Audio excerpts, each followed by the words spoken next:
Hi, welcome to Flap. In this episode we're in the Anamoor State Forest in the Cedar Campground.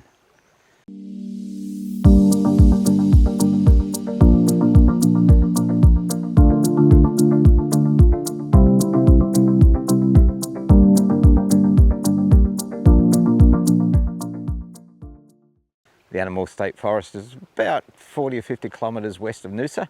It'll take you about an hour and so to get here. It's a little bit windy and a few dirt roads in places, so just take your time. The dirt roads when we came through weren't bad, but there's the occasional just hidden little pothole there that can catch you unawares, so do keep your eyes open as you come through. Cedar Campground is one of two campgrounds that are in this area. It's the first of the campgrounds that you'll come to. The next one's about 4 kilometres further up, and it's located outside where the Gympie muster is held every year. It's a national park, so you do have to book first before you come here. There's no allocated sites, it's an open campground, but there's plenty of space to settle yourself down. It's a nice flat campground, it's well mowed. There's good facilities in the sense that there's flushing toilets, 2 blocks of them, no showers, no drinking water, so bring your own water. There is water on tap, so if you do use that, sterilise it properly beforehand. I think it comes out of either the water hole we're next to here or our rainwater tanks. Not quite sure because you can see that there's a pipe that pumps water out up over in the corner there, so probably safer to just bring your own drinking water. Do watch out for the fireplaces. I didn't see one yesterday and I've done some damage to the car, and apparently from one of the blokes that was talked to me afterwards, he's been here for a week or two by the sounds of it, and I'm about the third person to hit one of those things around the area, so keep your eyes open for that. Right here there's a couple of walks you can do. They sort of start off a bit around the campground. Right here there's a couple of walks you can do. They sort of start off a bit around the campground, but they all are basically the one walk. So you've got fundamentally the rainforest walk, which is a short walk, about 1 kilometre long. It sort of goes through into the bush here, follows the little creek around, down through a couple of water holes and pops your way back up again. As you walk through that, that will branch off and that will go on to the circuit loop. The circuit loop supposedly is 5k, but as we take you for the walk, you'll see that it's just not a simple 5k. As you get there, there is a sign that warns you that fitness is required, and trust me, fitness is required. There are some extremely steep sections on that walk, and we'll go for a bit of a wander around that now as part of this video. Yep, it's steep.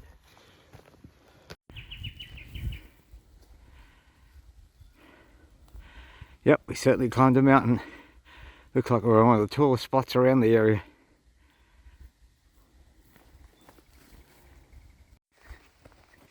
Right, so we're now heading off back down to the campground via the Cedar trail loop that we just saw on the side before. It has been indicated to me that that was a long 1 kilometre walk down a hill at steep angles at some time, without much of a spectacular view.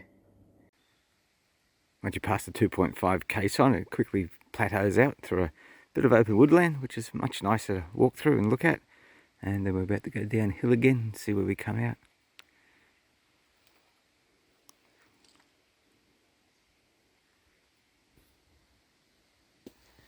Here we are, nearly back at our starting point. This is where the track splits. So it says follow that way up there, which takes you up the hill. And then we come back down through here. And we end up walking back down and joining back onto the track here. Sarah's also bitching because she turned her GPS on the watch on here, and she's saying to me, as we get back here, that it's how far? 5.3. There we go. Not 4.6. So these national parks people cannot measure distance at all. Look, in honesty, at the end of this walk, I have to say it's a big steep climb with a fairly average view through a few trees at the top. It's a big steep climb down and parts back again. There's only 1 or 2 sections which are nice open wooded land sections, which I quite like.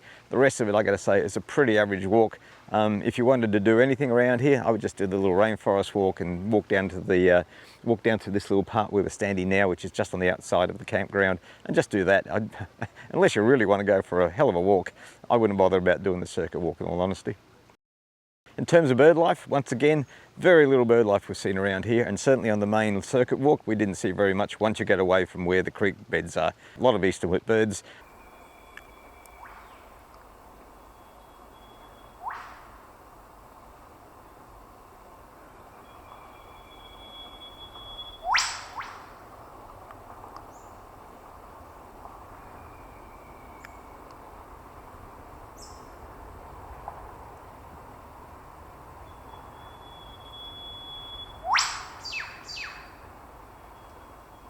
A lot of little scrub wrens, those sort of little birds that you expect to find in that type of area. As we walked up through the, up higher and higher, we saw less and less birds.